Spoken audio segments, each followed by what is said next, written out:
Alright everyone, now we've got some funny news, which is that Kamala Harris appears to be pondering, should I run for governor in California? This is actually, politically speaking, for her at least, a good idea. Gavin Newsom is very, very likely to seek the presidency in 2028. I would put him at the very top of my short list of people likely to run. Now, would he win? Well, I don't think so. There's a lot of hypocrisy with the French Laundry and the lockdownist period. There's a lot of baggage to go along with Gavin Newsom. I'm not sure that he would carry it through the primaries, actually. It sort of depends on who runs against him. But having vacated that gubernatorial slot, it is possible that Kamala Harris will run for it. And preliminary polling shows that it's about 50-50 as far as people supporting her.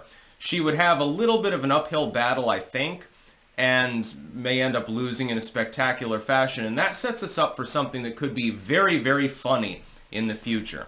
Imagine this. Kamala Harris runs for the gubernatorial slot in California, manages to lose to a Republican, and then the Republicans have another Arnold Schwarzenegger. It'd be a rhino. It'd be like a Phil Scott Republican. That's the only thing that can win in California. There is the possibility that in a few years we're going to get to enjoy that particular spectacle. In fact, I don't think that it's unlikely. I think she definitely has further political ambitions. I don't think she's the kind of person that's going to wander off Al Gore style, grow a beard, although she's old enough to do so, and then just, whine and complain years later and be a so-called activist. She seems like the sort of cutthroat that would want to immediately re-enter politics. The best way she can do that is by throwing people under the bus, by the way, which is going to be very funny to see. If I had to guess, I'd say that Kamala Harris is going to end up being Hillary Clinton 2.0. That is, she's going to throw other people under the bus, blame them for her own failures, and then try to pivot to other political success. She's still young enough that she can, seek office again. Hillary Clinton, she sort of passed that by, unfortunately for her. Fortunately for the rest of us, by the way. As far as her career trajectory goes, since she's clearly not going to run for the presidency again, that's off the table. There's no possibility of that after such a defeat. She could go down back to state politics. She could run for governor. She could attempt to grab up a representative slot or something like that. It's always possible. So you haven't seen the end, I think, of Kamala Harris. You've seen the end of her in national politics, but not necessarily at state-level politics, because of the very interesting dynamic that's building right now. Like, you've got a bunch of people huddled together. They're like, hey, Trump has won 24. He's got 4 years to go. After that, he can't run again. Trump is no longer a political issue. He might be in the background advising people. He might be in the back. He's certainly going to do fundraising and stuff like that. Don't expect him to stop his rallies anytime soon, for example. I have a feeling that he's going to be on the forefront of whoever runs after him. Presumptively Vance. We're not sure, though. He could stand down. Trump could favor someone else. Maybe Vance gets fired. We're not exactly sure. Anything can and does happen under a Trump administration. We're not sure exactly who the Republicans will stack up. With the Democrats, though, you have a fairly short list of people that have any talent at all. And so they're going to seek that spot, and Newsom would be on it.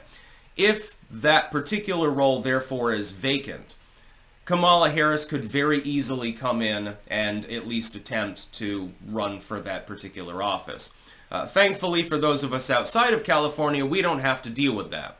And Kamala Harris is basically getting, she's getting the honorable mention prize, so to speak. Well, you didn't make it as a president. You were a shit show as a vice president, but here you go, gubernatorial slot. It wouldn't surprise me in the least.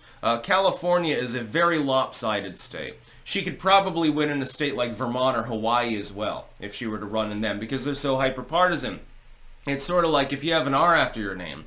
It doesn't matter if you're a John Cornyn sort of unipartyist, technically liberal. You go to a deep red state, you're probably going to win anyway simply because you have name recognition and you're in the right party. So I have a feeling that Kamala Harris is going to try it. Prediction, I believe that Kamala will attempt to run if Gavin Newsom vacates. If Newsom is too busy doing other things on the presidential level, she will probably try to run for that role. Whether she wins or not is a different story, because California has jungle primaries and things like that. They have a weird political system in general. She might be running against another Democrat, I believe, for that particular seat.